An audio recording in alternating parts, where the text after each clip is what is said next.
My name is Lillian Ehlers. I'm 31 years old, living in downtown Austin in a condo I bought with my own money after grinding through 9 years in the tech world. People look at the car I drive and the view from my balcony and assume I got lucky. But luck had nothing to do with it. I built everything from scratch, every late-night debugging session, every weekend learning a new language. Every morning, I told myself to keep going, even when burnout whispered otherwise. I lead a team of 8 developers now. Good salary, good reputation, stable life. I thought stability was what every grown adult wanted. Turns out, not everyone wants to feel grounded. Some people, like my boyfriend Nathan Cole, crave chaos the way others crave oxygen. Nathan and I were together almost 3 years. We met at a friend's rooftop party one August evening in 2021. He walked in wearing a white linen shirt like he'd just come back from a sailing trip he absolutely did not take. But he had this warm grin, the kind that could convince you to lean in and hear more. He worked in marketing, good at reading people, good at charming them. He made me laugh with a story about a disastrous date where the woman spent the entire night FaceTiming her cat. I countered with the guy who showed up wearing a cowboy hat and demanded I call him Ranger. We clicked immediately, exchanged numbers, and by our second date at Uchi, I knew he wasn't like the usual performative tech bros I met at networking events.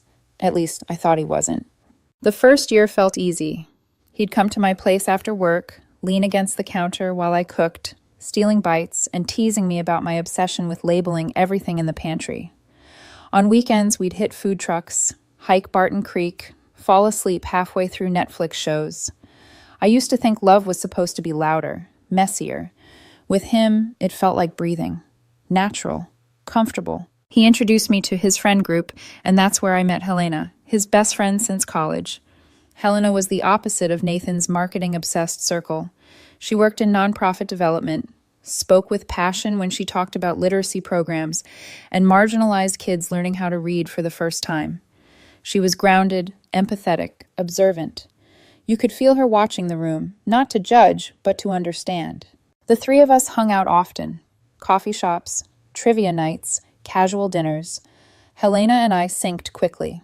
She listened when I talked about my work, actually asked follow-up questions about languages and frameworks. She remembered the small things, like how I only drink dark roast coffee or how shellfish gives me hives. Nathan remembered these things too. Sometimes. Other times he'd suggest sushi places and I'd have to remind him again. Looking back, Helena noticed the cracks before I did, but she kept quiet out of loyalty or denial. It began in our second year. Nathan started making these comments, minor at first. Sometimes I feel like I settled down too young. Or standing at a bar watching younger guys flirt with tourists, he'd say, "Man, did I get boring too fast?" I thought it was normal, mid-20s panic. Everyone wonders if they missed out on something. I sure did. I spent so much of my early 20s coding in dark rooms I barely remembered what sunshine looked like. But his comments grew heavier, more persistent. It didn't help that his coworker Mason became his new spiritual guide. If spiritual guides wore overpriced sneakers and preached the gospel of options, Mason bragged about his rotation, and every time Nathan hung out with him, he'd come back talking like someone had turned on a faucet full of insecurities. Maybe people who settle down at 30 are just scared of being alone. Mason says I should experience more before locking anything in. Mason says men peak later. If Mason jumped off of the Congress Avenue Bridge, I'm pretty sure Nathan would have asked how high he had to jump to be considered living fully. Then came the Instagram spiral. Nathan always liked social media, but suddenly it became his personality. Perfectly curated photos, overly edited captions about freedom and adventure, endless follow-backs, less couple photos, more solo shots, more comments from random women, more late-night content sessions where he'd adjust lighting for 20 minutes. When I asked about it, he brushed me off. "You're overthinking it, Lil. It's just Instagram." But it wasn't. He was building a version of himself that didn't have me in it. Not fully. Helena noticed it too. One Saturday, Nathan bailed on our plan to meet my coworkers because Mason had invited him to a bar crawl. Helena came to help me rearrange my office instead. She found his ring light in the corner. "He's filming here now?" she asked gently. "Yeah, every weekend, pretty much." She didn't respond. She didn't have to. Her silence said everything she wasn't ready to admit aloud. The breaking point, though, came 6 months before his birthday. We planned a weekend getaway to Marfa. Boutique hotel booked, art galleries mapped out, dinner reservations set, one of those romantic, wind-in-your-hair desert trips couples post about on Pinterest. 2 days before the trip, he canceled. Mason had a breakup. He needs me. Boys' weekend. You understand, right? Sure. I understood that he preferred consoling Mason over following through on a trip I spent hours planning. When he came back, the photos told a different story. Not quiet, supportive guy time. Club pictures, beach pictures, women I'd never seen. Ran into them, he said. I wanted to scream. Instead, I just shut down. Something in me went quiet. I didn't break up with him, not yet, but I started building walls, preparing for the inevitable. Helena saw it before I said a word. We were at a coffee shop one afternoon when she put down her latte and gave me that look, sharp but kind. Are you okay? I'm fine, I lied. She leaned back, studying me. Nathan? What does that mean? She hesitated. He gets restless. He did this in college, too. That made me sit up. Nathan never told me specifics about his past relationships. Just vague comments like, I wasn't ready then. Helena continued, quieter now. He had a great girlfriend junior year, thought he'd marry her. Then he spiraled, said he needed freedom, broke her heart, partied for a year, regretted it when she moved on. Why are you telling me this? I whispered. She stared into her cup. Because I like you, Lillian, and I don't want to watch you become another chapter in the same story. Her honesty stung, not because she was wrong, but because she was the first person to say out loud what I already feared. Still, I stayed. 3 years is a long time. You don't just walk away because someone's going through a phase, or that's what I told myself. And then came his birthday, his big 32. The milestone he swore was no big deal, but suddenly wanted a rooftop celebration for. This was where everything truly began to unravel. Nathan's birthday fell on a Saturday, and 2 weeks before the date, he casually mentioned wanting something small. A little rooftop gathering with close friends, maybe some lights, some cocktails, but nothing crazy, he said, like he wasn't about to hand me a maze of expectations disguised as simplicity. I should have said no. I should have told him to plan it himself. But 3 years of trying to be understanding had wired me to fill in every gap he left, to carry every load he dropped. So I planned it. I reserved his favorite downtown rooftop for the whole evening, $800 for the deposit alone. I hired a bartender to create signature cocktails named after his ridiculous inside jokes. I ordered a 3-tier cake that cost more than my monthly power bill. I spent a whole night designing the invitations, then printing, folding, sealing them while trying not to think about the fact that he hadn't even said thank you. Helena helped with the coordination. She didn't say much while we stuffed envelopes at my dining table, but she kept glancing at me with this soft, worried look. At one point she murmured, "You're putting so much love into this." "I want him to feel celebrated," I said. "Maybe it'll remind him what we have." Helena opened her mouth like she wanted to say something. Then she stopped, shook her head, and forced a smile. "He is lucky," she said quietly, but her eyes said, "He doesn't deserve this." The evening of the party, I arrived early, strung up warm lights across the deck, set out floral arrangements that cost way too much, adjusted the table placements, checked the drink menu, checked the cake, checked the lights again. I told myself the flutter in my chest was excitement, not dread. The skyline was glowing. The rooftop looked like a Pinterest board come to life. It should have felt beautiful. It felt heavy. Nathan arrived fashionably late, of course. He stepped off the elevator with Mason and 2 other friends, all laughing, like this was their personal red carpet event. "Baby, this is amazing," Nathan said, hugging me briefly, barely a brush of arms, before he was pulled away by Mason for photos. The photographer I hired, another $300, was already snapping shots of him like he was the main character of his own music video. Meanwhile, I stood near the bar, fixing my hair, even though no one was looking. For the next 2 hours, I floated from guest to guest, offering polite smiles, introducing myself to people Nathan had known for years, but had never properly introduced to me. Nathan didn't come near me, not once. I watched him pose for photo after photo with different groups, angling himself into the best light, tilting his jaw the way the photographer told him. He cheered shots with his coworkers. He laughed loudly at jokes that weren't funny. Every few minutes, he was somewhere new, arm around someone's shoulder, leaning dramatically on a railing, running a hand through his hair like he was auditioning for a magazine cover. I took a sip of my whiskey and tried not to feel invisible. "Are you okay?" Helena appeared at my side, a Manhattan in hand. Yeah, just watching. I forced a smile. You kind of look like you're watching from outside the glass, she said softly. Feels like it. Helena's gaze drifted toward Nathan, now doing a celebratory toast with Mason. Her jaw tightened. This is really nice, Lillian. What you did here. It must have cost a fortune. I wanted it to feel special. It is, she said. Then. But he hasn't even acknowledged you in 2 hours. Her voice trembled with the frustration she was trying to hide. I didn't respond. What was there to say? That she was right? That I felt like a wedding planner at my own boyfriend's birthday? People started moving toward the cake table around 10. Phones came out. Lights dimmed. The skyline shimmered behind the crowd. Nathan stepped onto a small platform near the cake, his face glowing with attention, the exact drug he'd been craving. Madison clinked her glass. Speech! Nathan lifted his drink, beaming, and the room fell silent. I just want to say thank you, he began, turning 32. It makes you think about your life, what you want, who you are. People nodded, smiling. And what I've realized, he continued, voice growing stronger, is that I'm too young to be tied down to one person. My stomach plummeted. He kept speaking, words pouring out like he'd rehearsed them. Life is too short to settle. I want to meet new people, try new things, be free. A few people cheered, clueless. Others slowly turned their heads toward me. I felt every gaze like a blade. Nathan raised his glass high, to freedom. Some people echoed it weakly. Others stared at the floor. I didn't cry. I didn't say anything. Instead, I lifted my glass and said, calm, steady, loud enough for everyone nearby to hear. To your freedom. I drained the drink in one swallow. The look on his face. Surprise. Confusion. A flicker of panic. He expected a meltdown. A scene. A humiliation he could weaponize later. He didn't get it. I pulled out my phone, opened the payment app, found his profile, and sent a request for $3,800 with the note. Birthday party expenses. Since you're celebrating freedom, you can cover it. A few people gasped. Someone whispered, holy shit. I set my empty glass down, turned, and walked toward the elevator.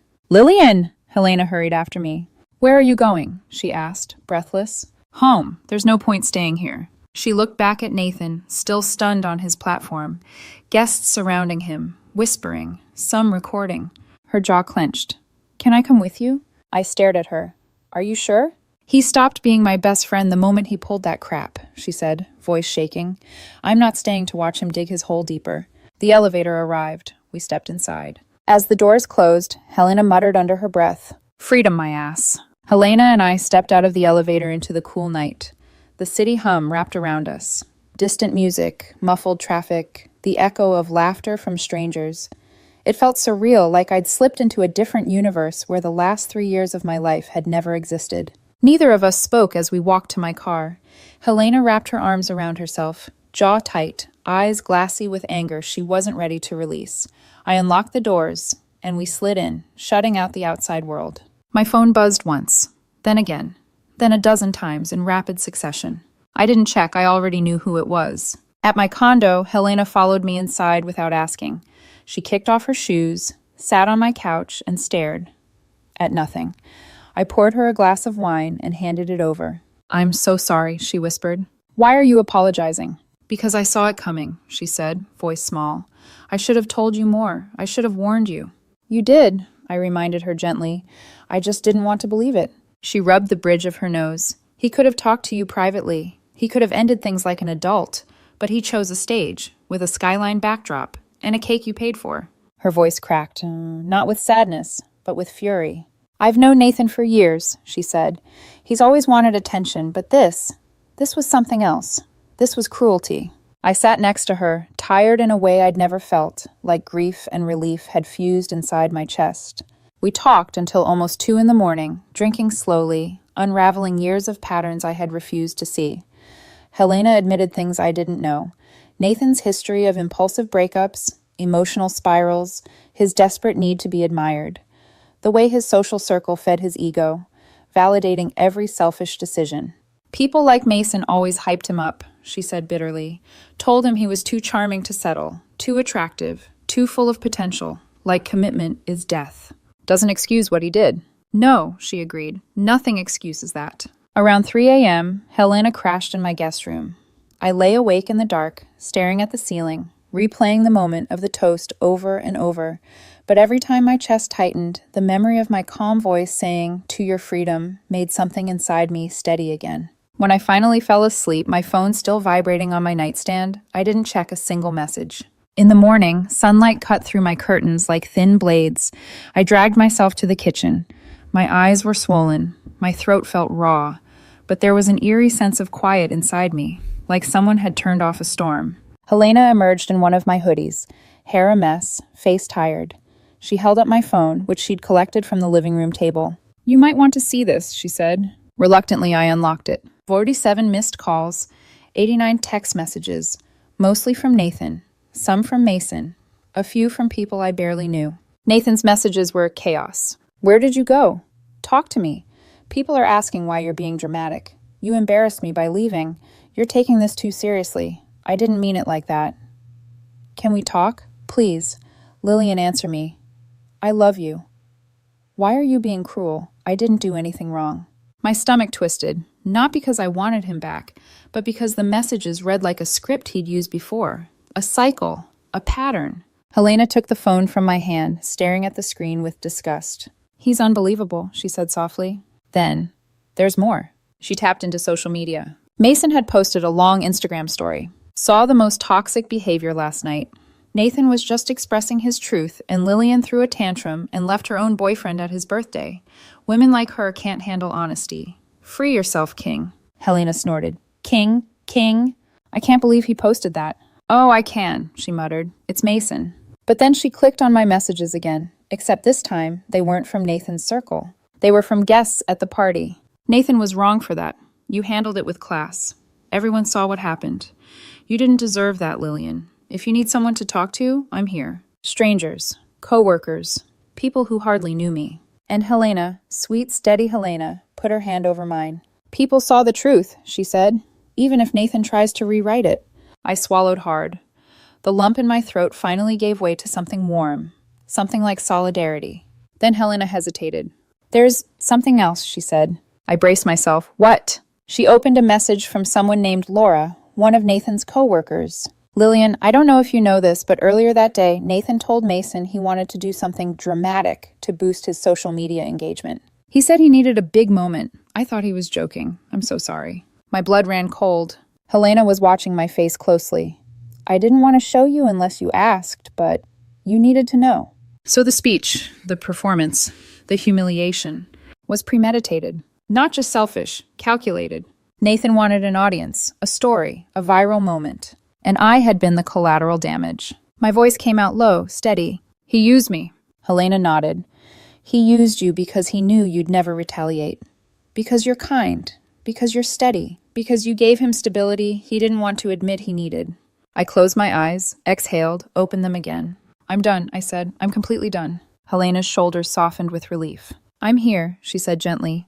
"Whatever you need." For the first time in months, maybe longer, I believed it. 3 days passed. Nathan kept trying to reach me. I blocked him.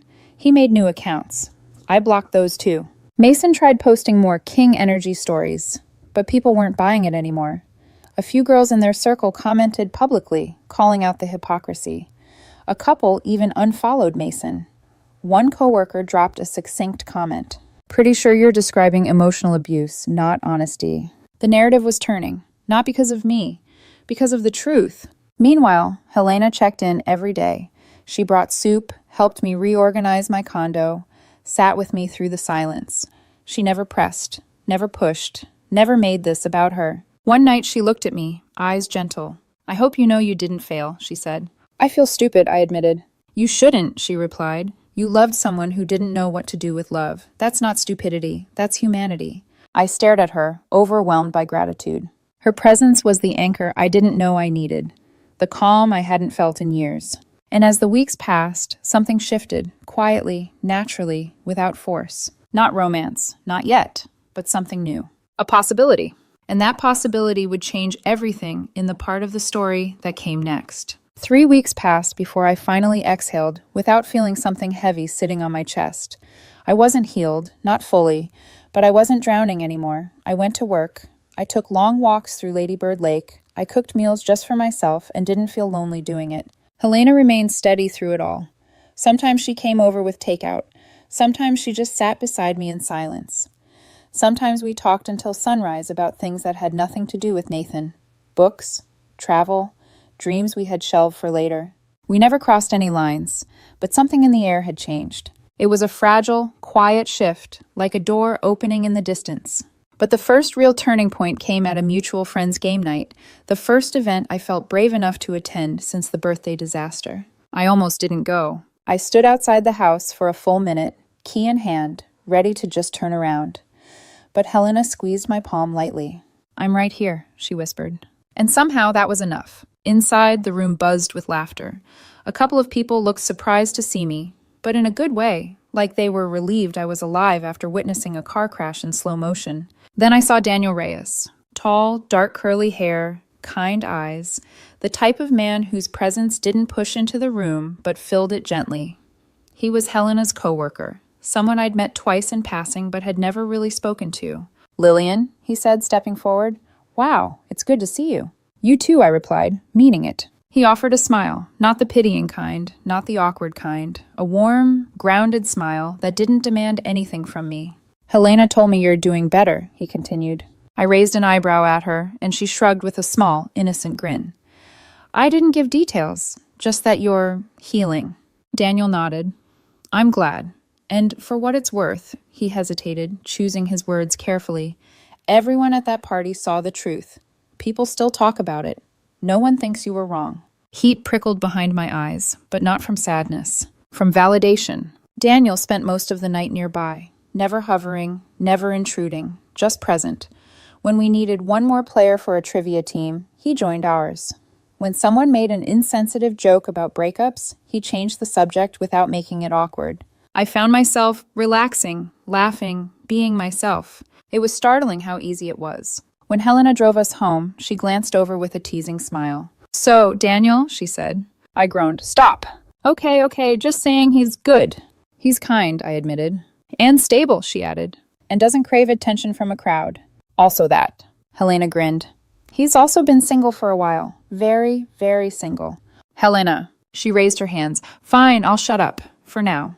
But Daniel became part of my world slowly, subtly, not forcing his way in, but easing into the spaces where I finally felt ready to let someone exist. We grabbed coffee the next week, then dinner with mutual friends, then long walks after work where I talked more than I meant to, and he listened like every word mattered. He never made a move, never hinted, never rushed. One night, sitting on the balcony with him, looking over the city lights, I said quietly, "You know I'm not ready for anything serious." Daniel nodded. "I know." "And you're okay with that?" He looked at me, eyes steady. "Lillian, I don't need you to be ready for me. I just need you to be ready for yourself." Something inside me unraveled in that moment. Not in a painful way, but as if someone had loosened knots I'd been carrying for years. For the first time in a long time, I felt safe. Of course, that's when Nathan came back into the picture. It always happens like that. The moment your light stops shining on someone, they notice the darkness they've created. 6 weeks after his birthday, I ran into Nathan at a mutual friend's housewarming party. I didn't know he'd be there. He didn't know I would be either. He froze when he saw me. Then he saw Daniel, standing next to me, relaxed, hands in his pockets.